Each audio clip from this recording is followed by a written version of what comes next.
Welcome to my review of Angel Has Fallen, the third chapter in the now Has Fallen trilogy, and I hope they keep it there. And the film is directed by Rick Roman.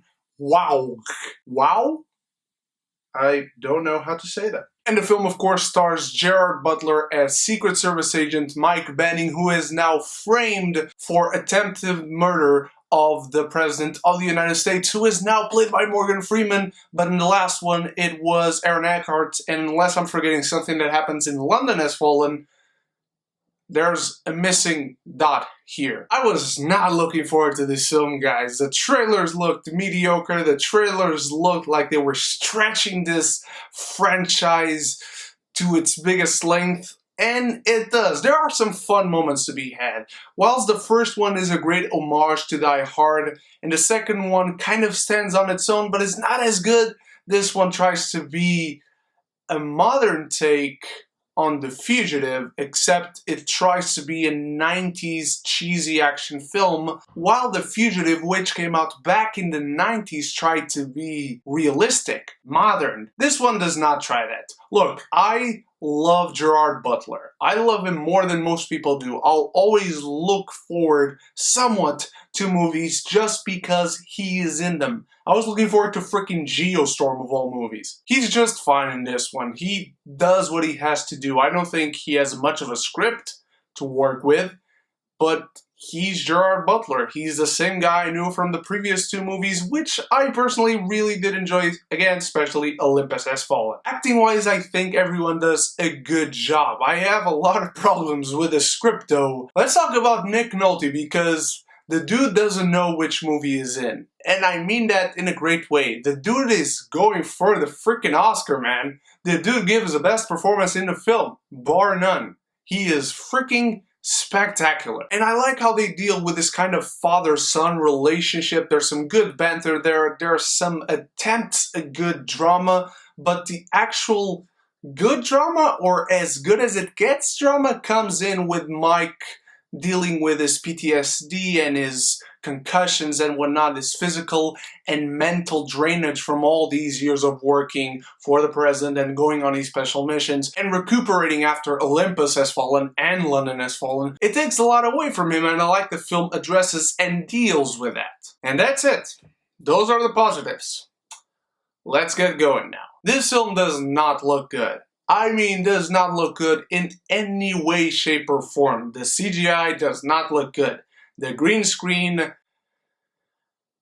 Wow, the green screen in this film. I could actually see the green screen at points. Not what they covered it with, not the background that they pretended was there, the actual green screen that they filmed in front of. I could actually see it. And other CGI effects such as smoke. This film cannot do smoke. Now, I know, I am certain, I bet my left nut that everyone involved in this film, the visual effects artist, the cinematographer, the lighting crew, the director, the writers, 3 writers for this film, by the way, everyone worked their asses off. I'm talking about the final result, and that's all I'm talking about, and that's all I'm judging. The visual effects do not look good in this film, guys. They do not look good at all. Some of the lighting in this just doesn't make sense. There are lights coming from places they shouldn't come. There are lights that don't correspond to the light that was there in the previous shots. Just things that really, really bug at me. And let's talk about action sequences. This is an action film within an action franchise that does great action in its first film. I don't quite remember how they do action in the second film, so forgive me for that. This film does not do action well. This film cuts and goes close up and does action sequences in the darkest places possible, on top of cutting and going close up and shaky cam. There's an action scene inside a car. And all I know is that Gerard Butler got up from a seat at one point and then the car crashed against a tree.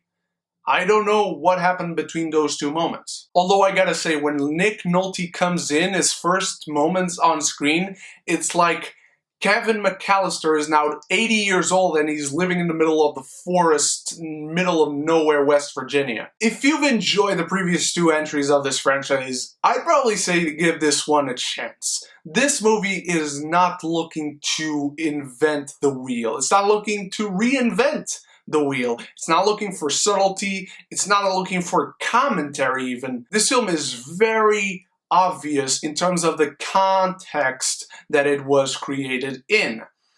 If you know what's going on in America right now, if you know what's been going on since 2016, this film will make you aware of it if you've been living under a rock.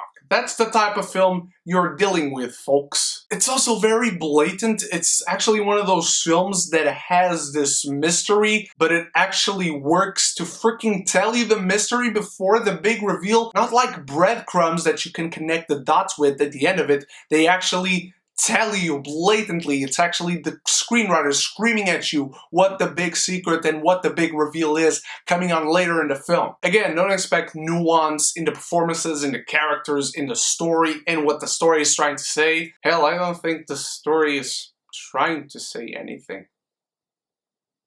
Did I miss something? I'm going to give Angel Has Fallen a D+. Thank you so much for watching, my beautiful geekies. You guys are the best. Stay tuned because my review for Inglourious Basterds with Jared Buckendall is coming soon for my continuous Tarantino series, and very soon, just next month, LFF is starting and I'll have many more reviews within that film festival and many more reviews to come within this week. I'll be back soon and I hope to see you there. So until then, stay beautiful, stay geeky, and don't forget to subscribe and like the video because it really helps me out.